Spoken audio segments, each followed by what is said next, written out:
In Italy, criminal mastermind Cyrus is arriving at a prestigious auction house with a plan in mind.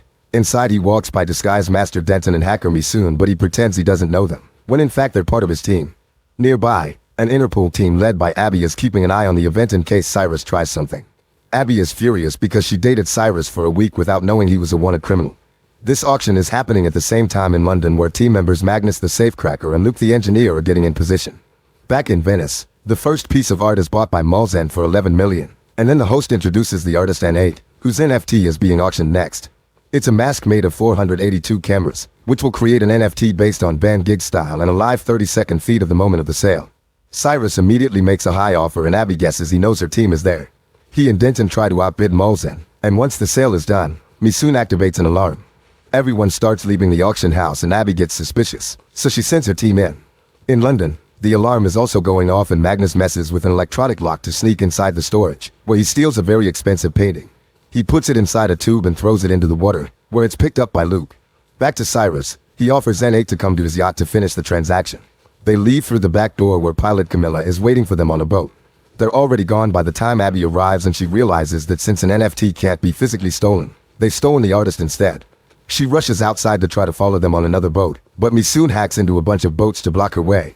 Abby refuses to give up and gets on a different boat, so Camilla starts driving at great speed and taking steep corners to slow her down. When they make it to the sea, Misoon activates a barrier, allowing Camilla to drive through just in time but leaving Abby behind. When the team makes it to the yacht, they pay N8 the 20 million for the NFT and start to party. Afterward, Abby and her team look at the security montage and notice that Denton had been faking his limp, so she sends her men to look for him. The next morning, N8's kidnapping appears on the news. N8 freaks out when he realizes these guys are criminals, but Cyrus quickly explains what's going on. The Mona Lisa only became valuable after it was stolen, so they copied that idea. Magnus and Luke sold the painting for 20 million for Cyrus to buy the NFT from N8, and now that's disappeared. The NFT is worth 89 million. Cyrus will be sharing the money with N8, who happily plays along. Meanwhile, Denton has been arrested by Interpol and Abby has a picture proving he knows Cyrus. While she tries to interrogate him, she receives a box sent by Cyrus with his paddle from the auction and pictures from the week they spent together. Frustrated, Abby decides to go to London and bring Denton. At the British headquarters, Abby meets with Huxley, who wants to offer Cyrus a deal. At first Abby refuses because she's been chasing Cyrus for a whole year, but Huxley has a mission that takes priority. Jorgensen is a very dangerous criminal who has killed hundreds of people for money, but they never got enough evidence to arrest him.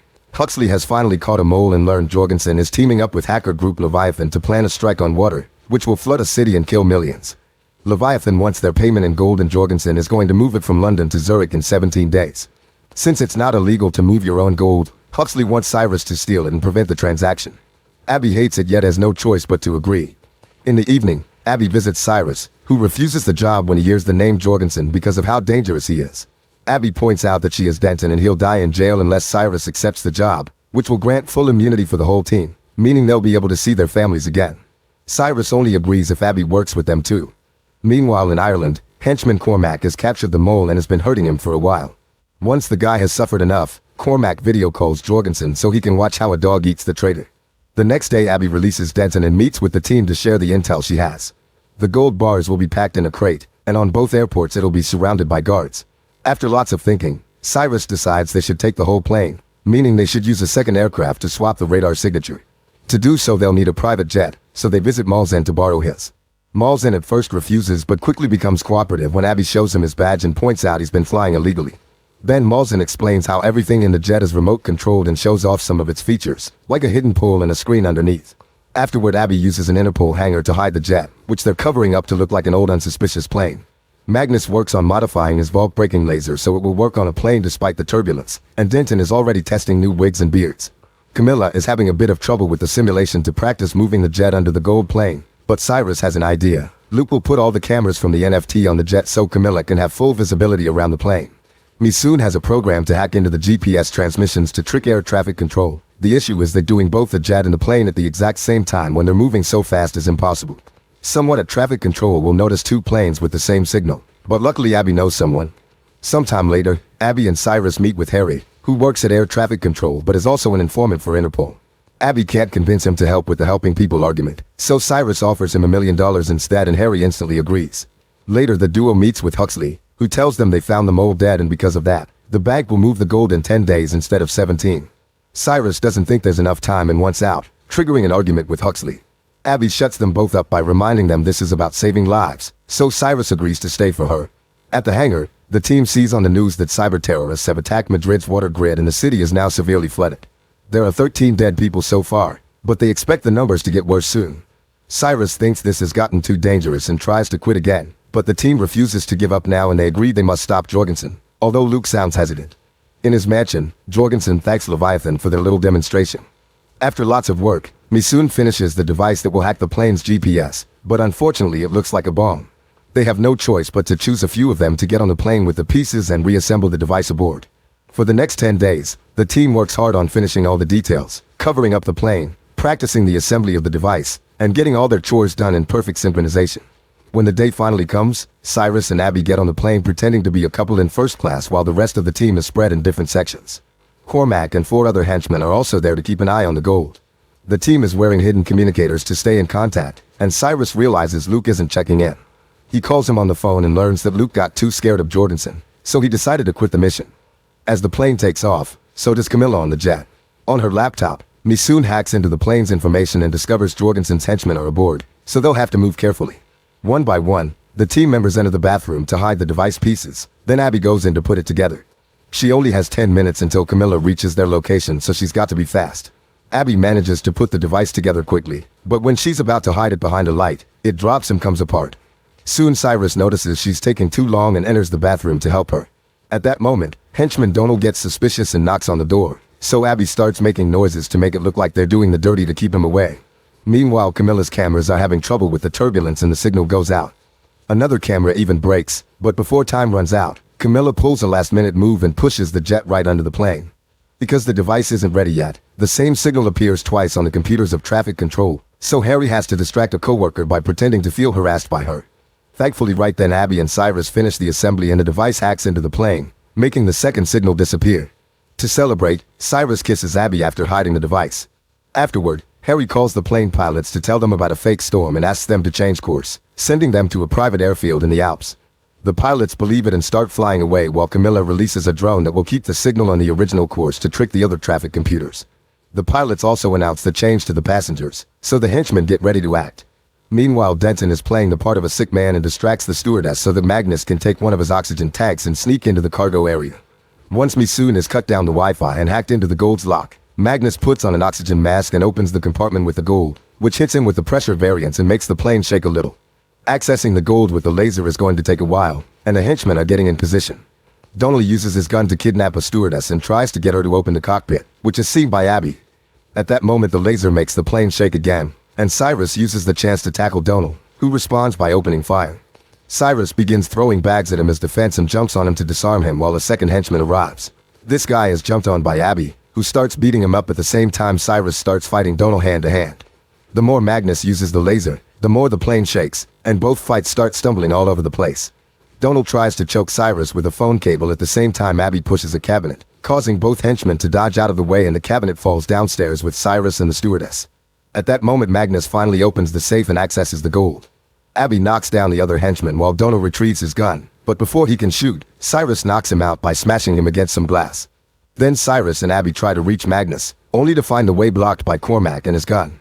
Suddenly the plane lands on the new destination and since the ground is frozen, it starts sliding around, not stopping until it gets caught by the snow. Soon Camilla also lands with the jet and she has to make an extra effort to stop it from sliding right before it hits the plane. Cormac and his 2 men capture Abby, Cyrus, Magnus, and Camilla. After calling Jorgensen to confirm the gold is fine, Cormac promises to deliver it himself. Cyrus tries to make him use the train as originally planned, but Cormac chooses to take the jet instead, taking the team with him except for Magnus. Moments later, Camilla is piloting the jet under Cormac's orders, but she presses a button to send her teammates a signal. Abby and Cyrus put on their seatbelts and Camilla starts piloting the jet like a maniac, making it shake while pretending it's the gold throwing them off balance. All the shaking is slowly removing the metal covers, which will help the jet be found again.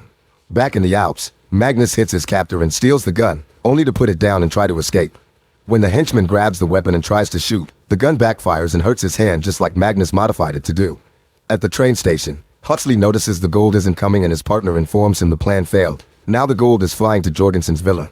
Huxley decides to call the NATO and tells them about a terrorist threat that needs to be shot down. not caring if Abby dies in the process. As the military jets take off, Jorgensen meets with the Leviathan leaders and pretends the delay with the gold was his own plan to distract the authorities.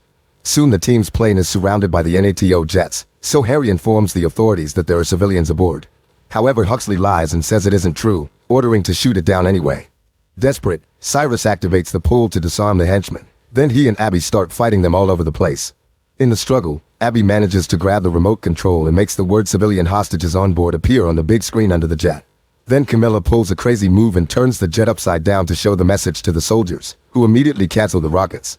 Once the other jets are gone, a henchman threatens Camilla into making things right. She puts the jet back in position before fighting the thug, who immediately pushes her back on her seat and breaks her wrist, reminding her to land. Camilla pretends to pilot only to suddenly pull a lever, causing the jet to start falling at great speed. While Cyrus keeps Cormac away, Abby reaches the control again and opens the door, which sends Cormac flying out of the plane before she closes it again. Afterward, the duo rushes to the cockpit and takes over the controls because Camilla can't pilot with a broken wrist. They manage to make the plane stop falling. However, another metal piece goes loose and damages the hydraulic pump. While still in pain, Camilla does her best to steer the plane using the engines and the jet lands on Jorgensen's garden. But it slides down the road for a few minutes and keeps getting destroyed until it turns on its side. The gold immediately falls off the plane and Cyrus, Camilla, and Abby are surrounded by Jorgensen's guards. Cyrus notices there's a camera still working and mentions the NTF they saw during the auction, which is a sign for Misoon to start hacking. Jorgensen comes to interrogate them with a gun, but at that moment, the Leviathan leader gets a message telling her about Interpol and cancels the deal. Furious, Jorgensen shoots her leg and demands her to restore the deal, but since she turns him down, he shoots again to kill her. Then Jorgensen asks who the Interpol agent is, so Cyrus pretends it's him. Before Jorgensen can shoot him, the Italian police arrive and surround them.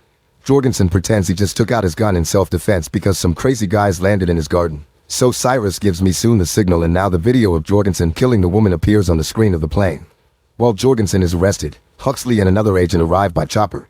Abby learns from the agent that Huxley almost got them shot, so she punches him and announces she is quitting. Cyrus and Camilla are leaving on a boat, and Abby soon joins them.